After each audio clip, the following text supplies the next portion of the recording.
We're home 4:23, excuse me, 4:25 Thursday morning. It has been a long 3 days. If you recall, we left Monday night at 10 o'clock. We took a Toyota pickup, a stock trailer, a horse, a goat, a guitar, and a weed eater. And we rented the church van. The trip was wonderful, had no trouble. We got there early Tuesday morning. Let me back up a minute. This is going to take a minute because this weekend, or this few days we've been gone, has been a thrill, a very big thrill. We made it to Oklahoma City Tuesday morning with no issues, early Tuesday morning. We check in the hotel. The hotel pictures online were phenomenal. They were beautiful. And in 1987, when those pictures were taken, it was the most high-tech equipment that a hotel could put in. Unfortunately, there's nothing been done since 1987, so I know why I got the rooms really, really cheap. So we go in, we check in, we see the clerk at the desk there. She handed us our room keys, and they're on the 5th floor. So if you know my kids the way I know my kids, I know the 5th floor ain't gonna work, because the 5th floor is above the first 4 floors. When I say above, it's like in the air, 5 stories. And I've got a very, very bright young lady that is a little bit timid of 5th story. So Chase decides that Carly cannot be on the 5th floor. He knows this, so he immediately goes to the manager and he demands that we be put on the 1st floor. So the manager agrees. I mean, maybe because we're probably the only people staying there. The manager agrees. We get moved down to the first floor. So I'm really proud of Chase and his salesmanship abilities. Trent was his wingman on that, so I'm gonna give those 2 guys the credit for getting us down on the 1st floor. So we put our bags in the room, and we want to get to the stockyards early because we're in Oklahoma City relatively early. So we head on out. Now, I did not see Chase. I did not see him load his horse. I didn't even know what the horse looked like because, you know, we left as quick as we all met up at the shop. And we get there, and Chase unloads a very, very, very nice quarter horse. I mean, it is really, really nice. And he is super proud of it. Chase is saddling his horse, and across the parking lot, here comes an older gentleman, Oklahoma style cowboy hat. I mean, huge. He's got chaps on. He got spurs that big around. This man comes loping up wide open, and he slides his little old horse. And from the distance, this is a beautiful animal this man was riding. And he comes to a slide and stop, and he stands up, and that horse walks out from under him. And he says, "Son, I want to tell you something. If you don't own this horse right here, you ain't got anything." And Chase says, "Sir, I'm not trying to be ugly." He said, "But that's a miniature pony. I'm not fixing to trade you my nice quarter horse for your miniature pony." So this man gets on this horse, and he pulls him around, backs him up, and he gets off, and he says, "Son, I'm going to tell you something. You can't go in that stockyard right there on that big horse, and cattle will kill you." He said, "Them gates small, you're not going to be able to do it." Well, Chase is just so excited about working cattle in the stockyard, he trades a man for the miniature pony. So we get up to the office to meet our tour guide of the stockyard, and the lady, she comes out, and she says, "Guys, did y'all see an old man in a big cowboy hat out in the parking lot?" And we said, "Yes, ma'am, we did." And she said, "Was he riding a little miniature horse?" And Chase said, "Not anymore, he's not. I'm riding a miniature horse. That's mine. This man said that I had to have a horse like this to get in the stockyard." And the woman says, "Son, you have been tricked by a wise old man, because this man's been out here trying to peddle this $300 plug for 2 months now." So Chase has now traded himself a nice quarter horse for a miniature pony, which is okay. It kind of fits Chase. So we make our tour. We're having a great time. We leave, and the girls decide that they want to go to the local animal shelter in Oklahoma City. So we go out into the city, and we get them a 4-hour internship, you may call it, at the animal shelter. They rescued 4 raccoons, 3 possums, and a skunk. And I've got a problem with possums, and I don't have time for that story right now. But the skunk. Now, why they determined that they wanted to rescue a skunk, Jabria says that it was under the edge of a building, and she thought it was a black and white cat, so she reached down to grab it to bring it out to take it to the shelter, and the skunk did not like to be rescued, so Jabria, Carly, and Olivia got sprayed by a skunk. This trip is just getting funner and funner, as you can imagine. We weren't really social distancing too well until this happened.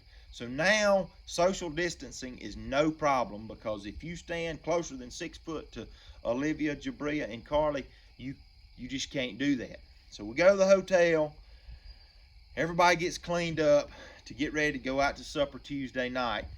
And they, everything's going well. They get cleaned up, and they put enough perfume on to cover up the skunk spray. And we head out to the Chinese buffet, because Jaden, he's my eater now. The boy loves to eat. So he says, Mr. Breelove, please, let's go to the Chinese buffet. So that's where we go on Tuesday night. We get at the Chinese buffet, we walk in, we get seated. It's all well and good. I look up, I'm trying to make sure everybody's here, and Nate is nowhere to be found. So I'm like, oh my goodness, we've lost Nate. And this is the first day. So I tell everybody, go ahead and y'all start eating, and I'm gonna walk back to the hotel, see if I can find Nate. So I'm walking back to the hotel, and I pass a recording studio. So me knowing Nate as well as I know Nate, I just go on in there, because that's where he's gonna be. Not only was it a recording studio, they sold vinyl records and cassette tapes, and Nate loves cassette tapes. So I go in, and Nate comes out, Mr. Breelove, I'm sorry I left y'all, but you've got to know who I'm getting to sing backup for. And I'm like, who, Nate, who? And he said, it is the cover band of the cover band of Garth Brooks. So Nate and I had a wonderful experience at the Garth Brooks concert at a previous FFA convention. So I said, son, you have a blast. You go in there and you play, and you can get something to eat later tonight. You can get a pizza or something brought up to your room. So I leave Nate. I go back to the Chinese buffet. And when I get in there, the manager of the Chinese buffet is going ballistic. And I said, sir, what in the world? Is everything okay? Because I'm concerned about my kids and my wife who are at the Chinese buffet. And he says, your young man, and he's pointing at Jaden, has eaten 8 plates of food. So I just eased right on over there to that sign, and I said, sir, what does that say? And he said, it says all you can eat buffet. And he says, he does me like this, and he goes up to the sign, and in tiny print, so small that you almost have to have a magnifying glass to read it, it says 5 plate minimum or maximum. And I said, sir, that is false advertising. We're just gonna leave. He said, yes, we want you to leave. So we pay for our food, we get up and leave. That's the first time I've ever been run out of all you can eat buffet. We go back to the hotel, we go to sleep. We get up Wednesday morning, and 3 of the rooms that we have rented they're leaking from the ceiling. And I'm like, oh my goodness, this is great. This hotel is out of date, is cheap. I'm finna do something about this. So I go to the manager, and the manager says, sir, it's not just your room, it is leaking from the roof. So this thing has been leaking while it's leaking through 5 stories down to the first floor. So I said, I tell you what, I said, me and my guys, we'll get on the roof and we'll fix a leak, but you're going to have to cut one night off, at least one night, if we do this work. Of course, the manager was awesome. He said, yeah, that'll be fine. So we hike it up to the roof. I got Chandler and Cameron, they're toting shingles. Cade and Trent's pulling shingles off. And of course, I'm doing what I do best, and that's supervising. Jordan is holding the ladder at the bottom. Chase is making sure that nobody knocks the ladder over. And all is going well. Jaden is ordering lunch. So we're in, we got it going on. We're in our element. So I'm on the roof looking down at the guys toting shingles up. Cade and Trent's supposed to be pulling shingles off, and I look at them, they're on the edge of the roof waving, doing like this, jumping around, trying to get somebody's attention. I'm like, what are y'all doing? I holler at them. And they come on back and go back to work. Nothing, we're not doing anything. So directly, I look up and they're back over there. I said, guys, we got to get through. We got to get paid for this job. We got to be through with this. We want to go on and explore the city. So I ease over the edge of the building. I look down, and in the window of the mall next door, there's a young lady down there. So that's why they're over there making all this commotion. So we finally get through. We get our tools put up, and man, those two boys, they beat line over to the mall next door. Gonna go check out this young lady. So I decided I better follow to make sure that they knew where they was going. Number one, I follow them. They get out the door. They get right up to the building, and they just drop their heads and they turn around. And I'm walking towards them. They said, "Oh, it's nothing. You just need to come on over here." I look up, and there is the most beautiful mannequin in the window of this mall that you've ever seen, that these boys have been on the roof waving at for an hour and a half. Unbelievable. It has just been a wonderful time, but also a trying time. So we go eat lunch, we come back, we get up, or we come back late that afternoon. I tell Jordan, I said, all right, buddy, it's time for you to make your money with your weed eater. So he gets out and he starts weed eating around the hotel. Everybody else goes back out into the city, kind of walking around, looking at things. I come back, and Jordan's weed eating the building next door. Of course, he had done finished the hotel. I said, Jordan, what are you doing? He said, Mr. Breelove, I got this. He said, not only did I weed eat this, I went over here and started on this property too. So now it's your job to go in there and try to talk to the man and get some money out of him. So I go in there, I talk to that store manager, and he decides that he's going to pay Jordan for weed eating. So he pays us enough to buy gas to get home. It's just been a mess. So our anticipated time of getting home was like, I don't know, 10 o'clock, because all this had happened 10 o'clock Wednesday night. So we're heading home on the interstate. Semi-truck stuck in the middle of the median. So naturally, us being the good Samaritans and FFA members that we are, we decide we're going to stop and help them, right? So we stop. Chandler flags down some old guy that's hauling a 9600 Ford tractor, and Chandler's a Ford tractor guy, so he knows how to operate them things, and he decides that he can pull that truck out. So he unloads the tractor. He pulls the truck out. He gets the tractor stuck. So there's a logger coming down the road with a skidder on the trailer.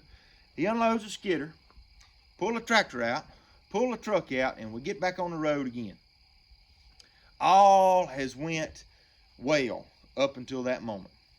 So now Jaden's hungry again, if you can imagine that. So we stop at McDonald's at like midnight. We go in.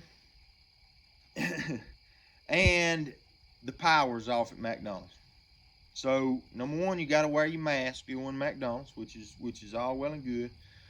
But unfortunately, the power's off, and we go in.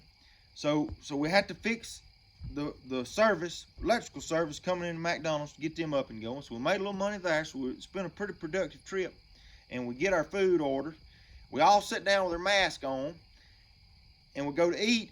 And we look at each other like, we can't eat. We got these masks on. So the manager comes up with her mask on, and she says, I'm sorry, guys, but y'all can't take your mask off inside the restaurant. So naturally, I asked the lady, I said, ma'am, we're at McDonald's. We're fixing to eat this hamburger. How are we going to eat this hamburger through our mask? And McDonald's manager is very, very smart lady. She says, we have came up with the blended Big Mac. So she gets a blender and sets it on our table and puts each of our food into the blender and puts it into a slushy cup. So now we're drinking Big Mac and fries out of a slushy cup. So this explains the trip that we've had. It has been a blast, but I am mentally and physically exhausted. Did I mention the goat? I didn't mention the goat, did I? You remember the tractor getting stuck on the side of the road? Well, the goat got out of the trailer. Olivia's goat got out of the trailer on the side of the road, got over in the other lane of traffic, shut the whole interstate down while we was trying to get this tractor and semi-truck unstuck. Olivia and her goat is in the middle of the interstate. Traffic backed up. Olivia is trying to beg and plead for the goat to come out of the interstate. So she finally gets the goat out and we get the truck done. This is all before McDonald's. So I forgot to mention that. It's just been a long, hectic 3 or 4 days. I'm tired. I'm excited about graduation tonight. So I look very forward to seeing y'all again tonight. Good night.